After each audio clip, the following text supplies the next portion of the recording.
السلام عليكم ورحمة الله تعالى وبركاته. اليوم من مطبخ أم إسلام للطبخ والحلويات.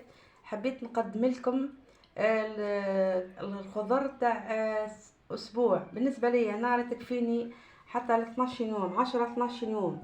بالنسبة عدد العائلة 5 حتى 6 أفراد.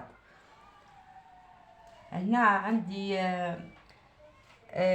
شوفلور ولا البروكلي، وعندي البطراف او الشمندر، عندي سنارية اللي هو الجزر والخردل او اللفت، ثوم، بصل، طماطم وفلفل حار وبطاطا وسلطة. بالنسبة للمعدنوس لهنا راني غسلته وشيحته مليح وقصيته. انا نديرو بالطريقه هذه، نديرو في بورتموجي كيما راه هاك. ندير عليه، ندير صرفيطه تاع كارط ونحطو هاك. وهذوك الاعواد هذوك راني نقصهم ندير بهم لاصوب ولا حاجه هاك، كل وحده وحدها هاك. وزيتون، هنا زيتون اسود. بالنسبه للزيتون الاخضر ما شريتش السمانه هذه، ما شريتش لاني نستهلكه صراحه. يعني الزيتون انا ندير به مرق، ندير به لي غراتا، ندير به. والاسعار الحقيقه هذه بالنسبه لهذه راه جاتني حوالي 150 الف.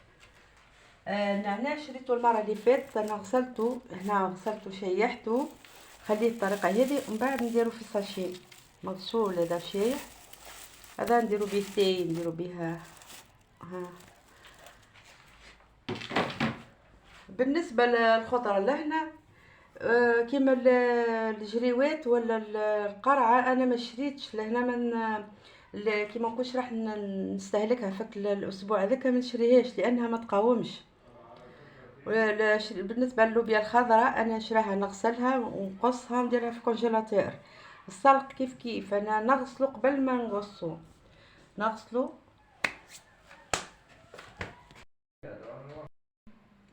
بالنسبه للخضر هذه انا راح نعاونها بالعجين والحبوب. عدس، حمص، لوبيا بيضاء، لوبيا قريني، لوبيا خضراء مع سلق ثاني ندير به لي غراتان. هذه تكفيلي، انا تكفيلي 10 حتى 12 يوم. وكل واحد كيفاش استعمالات. بالنسبه للبطاطا ديري فيها، ديريها مرق، ديريها مقليه، ديريها غراتا، واش حبيتي انت.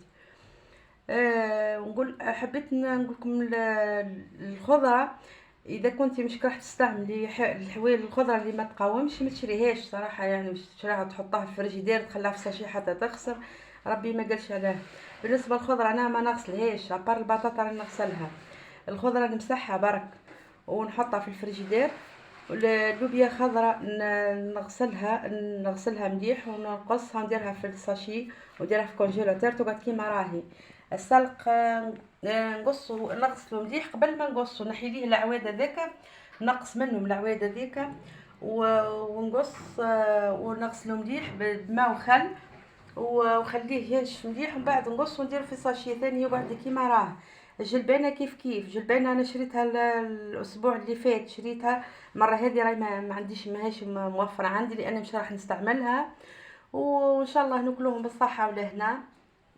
وبالنسبه للطريقه تاع كل واحد الطريقه تاعو تاع الدبشه. كيما قلت لكم هنا ذا معدنوس، انا عندي الدبشه صاي درتها في كونجيلاتور. هذه الطريقه تاعي صراحه لقيتها براتيك يعني. بصح كي تجي تستعمليه حاولي تستعملي، رجعي ديريكت، سينو راح تولي ديالك الماء وتخسر لك. الفيديو القادم انتظروني ان شاء الله ندير لكم ريفي تايمه تاع العجائن وطريقتي في التخزين. حتى ولو كنت امراه ما تشريش مثلا ما تشريش ريفي تايمه، راح نوريك الطريقه تاعي كيفاش نقتصد وكيفاش راح نخبي الحاجه، كيفاش نخزن، الطريقه تاعي كيفاش نخزن. حتى ولو ما كنتيش تشري ريفي تايمه ما تخبيش بالبط، نوريك الطريقه تاعي. وان شاء الله يعجبكم الفيديو. وكاش ما مقترحات ولا حبيتوا اي حاجه خليلو تعليق، ما تبخلوش عليا بليجام. وشكرا والسلام عليكم ورحمه الله وبركاته.